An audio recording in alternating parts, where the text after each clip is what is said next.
Guys, നമ്മളങ്ങനെ night drive ആസ്വദിക്കാൻ വേണ്ടി കൊച്ചിയിലെ വൈബ് ആസ്വദിക്കാൻ നൈറ്റ് ഇറങ്ങിയേക്കും. നമ്മളിന്നിപ്പം ഓഫാണ്, നമ്മൾ ഡ്യൂട്ടിയും കാര്യങ്ങളൊന്നുമില്ല. അപ്പം നമ്മളന്ന് നൈറ്റ് എൻജോയ് ചെയ്യാൻ വേണ്ടിയിട്ട് ഞാനും എൻ്റെ ഫ്രണ്ടും അങ്ങനെ പെട്രോൾ അടിക്കാൻ വേണ്ടി പമ്പിലോട്ട് കയറുകയാണ്.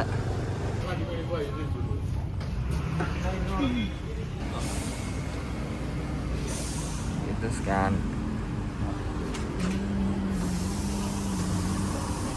അങ്ങനെ നമ്മൾ പെട്രോളൊക്കെ അടിച്ച് കഴിഞ്ഞ് നമ്മൾ നേരെ കൊച്ചിയിലെ വൈബ് ആസ്വദിക്കാൻ വേണ്ടി നമ്മൾ വൈകുന്നേരം ഇറങ്ങിയതാണ്.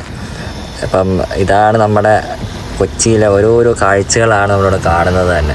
നമുക്ക് ഇഷ്ടം പോലെ നമ്മൾ കാണാത്ത ഒരുപാട് കാര്യങ്ങൾ നമ്മുടെ കൊച്ചിയിൽ പല ഭാഗങ്ങളിലായിട്ട് ഒളിഞ്ഞിരിപ്പുണ്ട്. അതൊക്കെ നമ്മൾ നൈറ്റ് മാക്സിമം എന്താ കണ്ട് നമ്മളെ എൻജോയ് ചെയ്യാനാണ്. നമുക്ക് ഇങ്ങനെ കൊച്ചു കൊച്ചു സമയങ്ങൾ കിട്ടുന്ന സമയത്ത് ഇത് കണക്കുള്ള ഷോപ്പിങ്ങിനും പർച്ചേസിങ്ങിനൊക്കെ ഇറങ്ങാൻ കണക്ക് കൊച്ചിയിലെ വൈബുകൾ ആസ്വദിക്കാനും ഒക്കെ നമുക്ക് സാധിക്കത്തുള്ളൂ.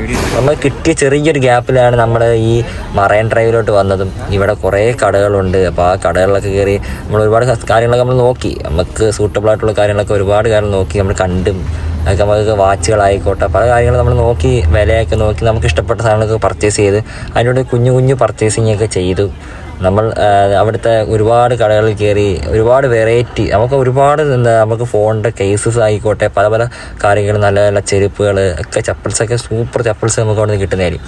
അപ്പോൾ നമ്മളതൊക്കെ നോക്കി ഒരു പർച്ചേസിങ് ഒക്കെ കഴിഞ്ഞു. നേരെ നമ്മൾ അടുത്ത വൈബ് ആസ്വദിക്കാൻ വേണ്ടിയിട്ട് ഇങ്ങനെ നടക്കുവാണ്. അപ്പോൾ ഇങ്ങനെ ഓരോരോ കാഴ്ചകളൊക്കെ കണ്ട് നമ്മൾ കാണാത്ത കുറേ കാര്യങ്ങൾ നമ്മുടെ ചുറ്റുപാടുമുള്ള ദിവസങ്ങളായിരുന്നത്. അങ്ങനെ കൊച്ചിയിലെ കുറേ കാഴ്ചകളെല്ലാം കണ്ട് നമ്മൾ പർച്ചേസിങ് എല്ലാം കഴിഞ്ഞു നേരെ മറൈൻ ഡ്രൈവ് പോകുന്ന ഒരു ഐസ്ക്രീമൊക്കെ കഴിച്ചുകൊണ്ടിരിക്കുകയാണ്. അപ്പോൾ ഒരുപാട് കാര്യങ്ങൾ കണ്ട് ഒരുപാട് കാര്യങ്ങൾ കാണിക്കാനുണ്ടായിരുന്നു. ഒരുപാട് കാര്യങ്ങൾ മിസ്സായി പോയി. അപ്പോൾ ഫസ്റ്റ് വീഡിയോ ആണ്. എന്തെങ്കിലുമൊക്കെ ചെറിയ ചെറിയ പ്രശ്നങ്ങളൊക്കെ കാണും. എല്ലാവരും ക്ഷമിക്കുക. അടുത്ത വീഡിയോ നമുക്ക് എല്ലാം ശരിയാക്കാം. ഓക്കെ, അതുവരെ എല്ലാവർക്കും ബൈ ബൈ.